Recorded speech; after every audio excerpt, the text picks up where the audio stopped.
One thing that's coming up for me is, I think, again, this is another cultural, societal concept, is people like talking about limiting beliefs, but they're not as interested in letting go of all beliefs, right? They Right. just want to get the bad stuff out of there. That's And right. and why I'd love to hear you make the case for, like, no, actually, all beliefs, it's more advantageous to get rid Absolutely. of. I can easily do that. A belief is not true by definition. A belief is not true. A belief is a concept that you have of something you think is true. That's totally different. And most of your beliefs you don't even really think are true. Okay. Not in kind of any objective or real sense or any existential or inherent sense. You see, you just like them.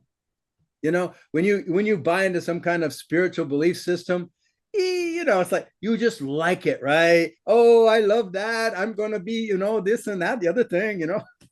I don't know why I started speaking Indian now, but anyway, it's Mm. like, see, and you like the belief system, and you like to think of yourself in that way because, again, it's all about you.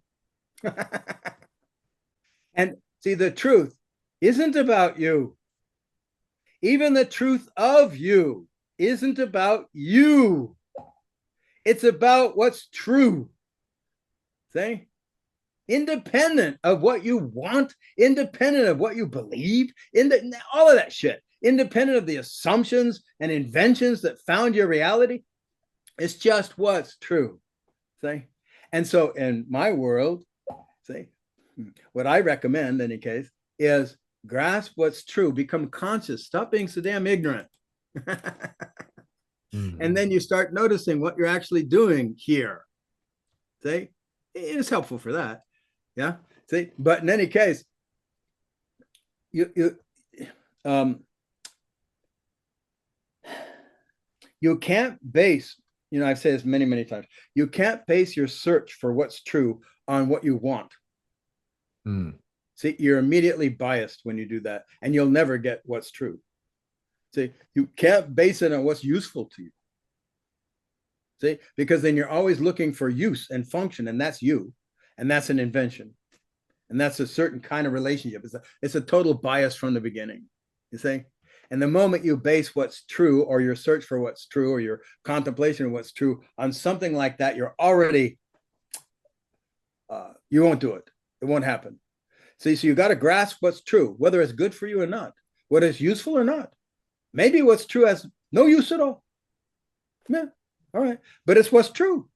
See, so you have to, have at least, I don't know what you say, like a curiosity, yeah, of I want to know what's true because it's what is true, and then I'll pass this on, right?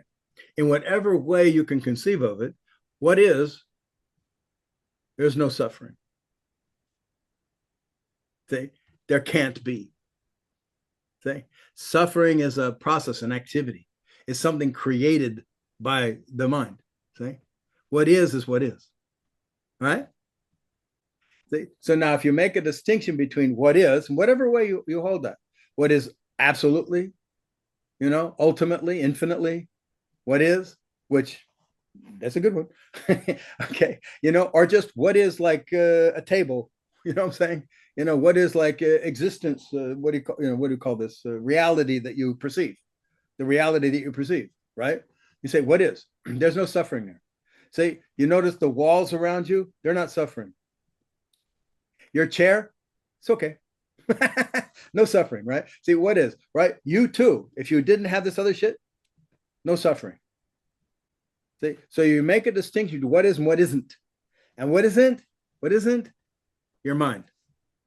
It's all concepts you're making up. All right. No matter how strong the feeling or the impulse or the belief or the assumption, it's something you're doing. You're making it up. It isn't. It doesn't exist. It actually doesn't exist. Now, if you drop that, you get it really, really, really doesn't exist. That's a good key point too. Okay, throw that into your, method thing. Okay, so you got to get that it doesn't exist, right? Okay, and then, when you grasp it doesn't exist, then you get that you being worthless doesn't exist. Mm. It's a concept. So you grasp that you're, whatever, you're broken, doesn't exist. It's something you're doing, something you're making up. So you're being lonely. Right? You're a separate individual that lives inside your head, and it's so lonely in there, isn't it?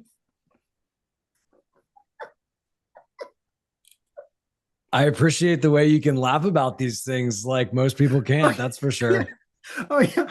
See, because they're not real. Okay. See, so I mean, I can tap into it. I can grasp it. Yeah, this is the way people do things, but it's not real. See, and my laughter is how do you say? I'm telling you, it's not real. It's not real. You actually don't. It's an invention that you live inside there. I'm sorry, you think it's real, but it's not. But that's going to take a longer discussion. Okay.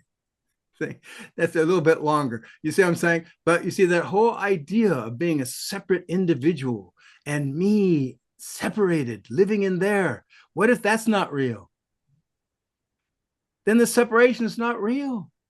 And then all that bullshit that goes on in there is not real either. I'm just saying. It's well, I think there's a lot of food for thought in this discussion and a lot of contemplations that anybody listening, myself included, will benefit from spending a little bit of time with. Yes. So thank you. And you're welcome.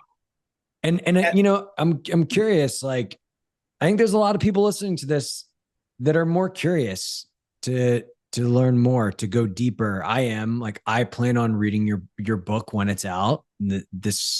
I've listened to the excerpts online that are available on your YouTube channel.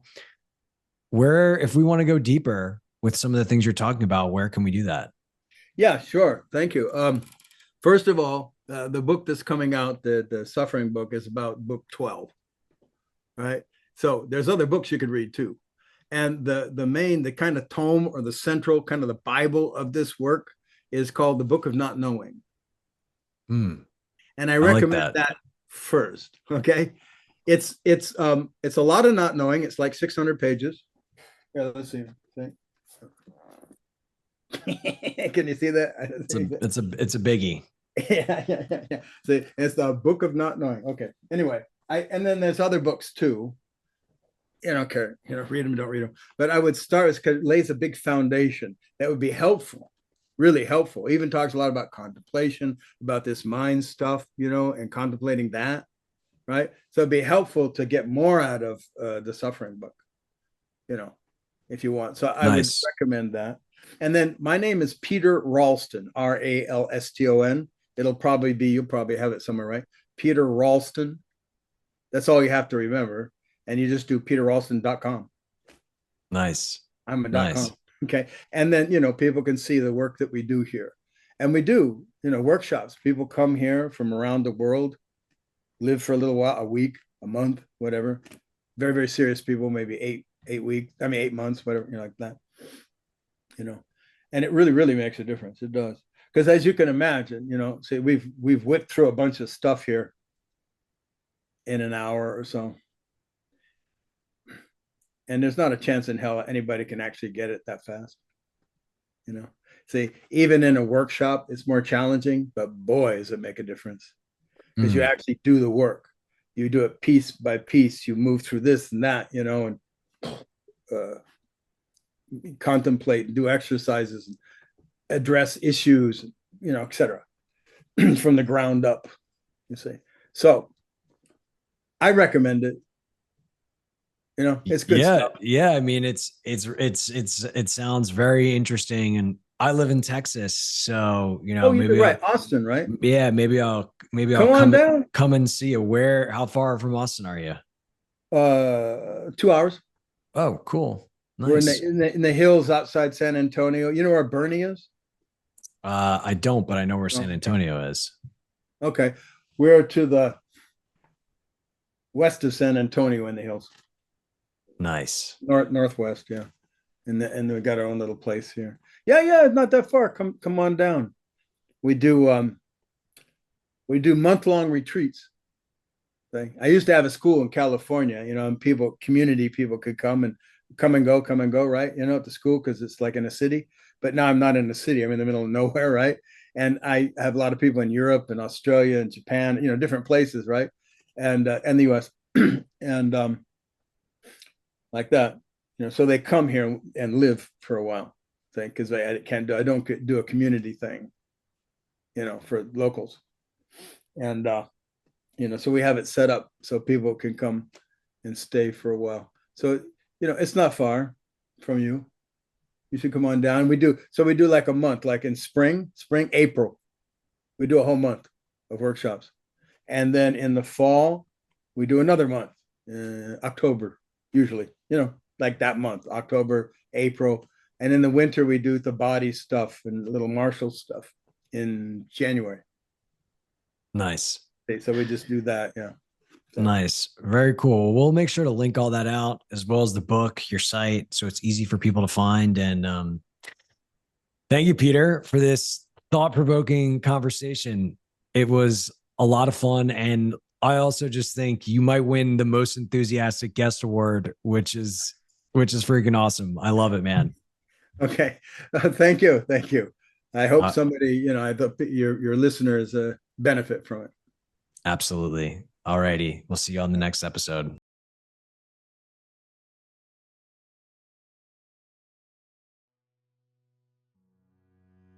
Thanks for watching. If you like this video, please consider joining a workshop. They're more powerful than you think.